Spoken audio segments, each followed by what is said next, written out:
Assalamualaikum warahmatullahi wabarakatuh. Perkenalkan, nama saya Karunia Rahman. Saya dari kelas G Akuntansi.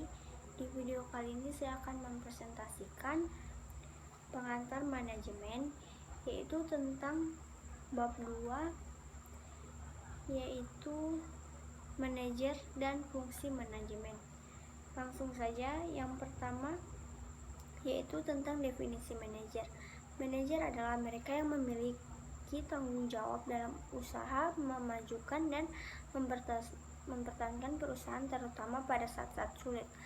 Adapun menurut James A.F. Stoner bahwa para manajer sebagai perencanaan, pengorganisasi, pemimpin dan pengendali organisasi. Lebih lanjut, James A.F. Stoner mengatakan bahwa sebenarnya setiap manajer seperti pemimpin klub olahraga atau direktur utama suatu perusahaan multinasional memegang peranan yang lebih luas untuk menggerakkan organisasi menuju tujuan yang telah ditetapkan.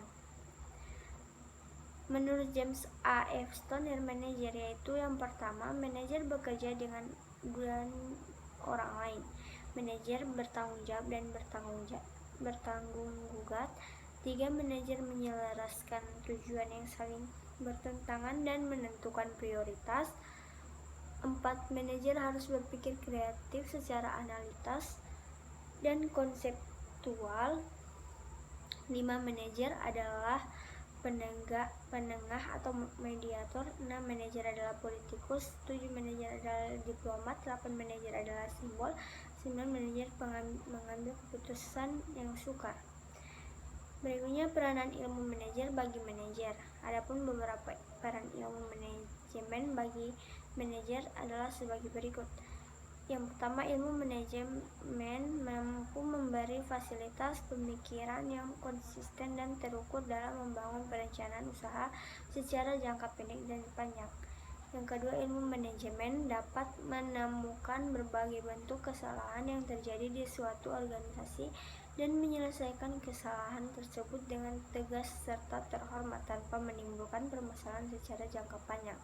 Yang ketiga, ilmu manajemen mengedepankan seni dalam setiap tindakannya, karena dengan pengguna seni, setiap pekerjaan menjadi jauh lebih bermuatan kekeluargaan dan menjauhkan kesan keras serta tegang. Selanjutnya, tingkat manajemen dalam organisasi, yaitu manajemen level atas atau top manajemen, manajemen level menengah atau middle manajemen, dan manajemen level bawah atau lower management.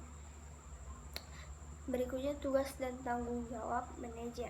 Adapun tugas-tugas dan tanggung jawab dari setiap manajer di suatu organisasi pada umumnya adalah: top manajemen atau manajemen tingkat atas. Kebutuhan sistem informasi bagi pihak top manajemen memiliki ciri-ciri sebagai berikut. Yang pertama, bekerja untuk mengonsep dan mewujudkan visi dan misi perusahaan, merancang strategi perusahaan secara keseluruhan termasuk memutuskan kebijakan akuisisi dan merger, mengedepankan pekerjaan dengan format keputusan bersifat umum, abstrak, dan selanjutnya memerintahkan pihak middle dengan tujuan sesuai dengan yang diarahkannya, dan lain-lain. Yang berikutnya, middle management atau manajemen tingkat menengah. Kebutuhan sistem informasi bagi pihak middle manajemen memiliki ciri-ciri sebagai berikut. Yang pertama, middle manajemen bertugas menjabatani informasi yang berhubungan antara top dan lower manajemen. Yang kedua, mengedepankan konsep efektivitas dalam melaksanakan pekerjaan. Yang ketiga, bertanggung jawab terhadap pekerjaan yang dilakukan oleh pihak lower manajemen dan berusaha memperkecil risiko pekerjaan yang akan terjadi nantinya. Yang keempat, middle manajemen bertugas mengkoordinir unit-unit yang ada di luar manajemen. Yang berikutnya, lower management atau manajemen tingkat bawah. Kebutuhan sistem informasi bagi pihak lower manajemen memiliki ciri-ciri sebagai berikut. Yang pertama, mengerjakan seluruh pekerjaan yang ditugaskan oleh pihak middle manajemen hingga beres. Yang kedua, mengedepankan konsep efisiensi dalam bekerja. Yang ketiga, melakukan pekerjaan dengan sangat sistematis dan terstruktur serta menghindari timbulnya kesalahan yang bersifat fatal. Yang keempat, kebutuhan dan pengolahan informasi bersifat maksimal. Yang kelima, kebutuhan akan informasi yang lalu lebih dibutuhkan karena dari informasi masa lalu tersebut kemudian diolah dengan mempergunakan perangkat analisis untuk disusun dan dinarasikan, dan lain-lain. Berikutnya, permasalahan-permasalahan yang dihadapi oleh manajer. Pemahaman pada karyawan dalam bidang ilmu manajemen masih kurang, sehingga banyak persoalan-persoalan yang timbul sebenarnya disebabkan oleh faktor tersebut. Contohnya, karyawan bagian produksi sering tidak memperhatikan konsep total quality management atau manajemen mutu total. Dalam bekerja ini umumnya karyawan dalam bekerja hanya berpikir dari segi melaksanakan tugas dan menerima gaji sebagai imbalan.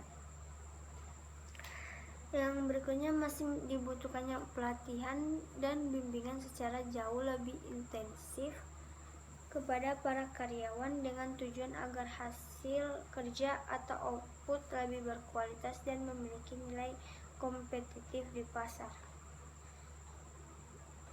Selanjutnya, solusi yang dilakukan oleh manajer dalam menghadapi berbagai permasalahan di perusahaan.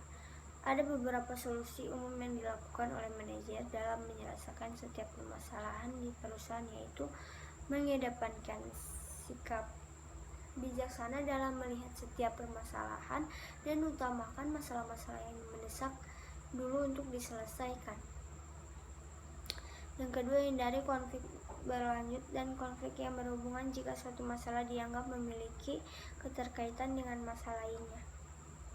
Yang berikutnya, dihindari keputusan dan bahasa-bahasa yang bersifat non-verbal atau tidak jelas atau samar-samar, sementara para karyawan menginginkan adanya ketegasan dan kejelasan dalam mengerjakan setiap perintah.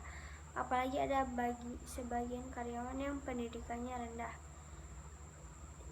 Yang terakhir, yaitu hindari sikap memarahi kepada para karyawan jika berbuat salah, namun nasihati dan berikan pengarahan serta tetapkan sanksi tegas jika ia mengulangi lagi perbuatan tersebut. Namun semuanya tetap dijalankan dalam konsep keluarga besar.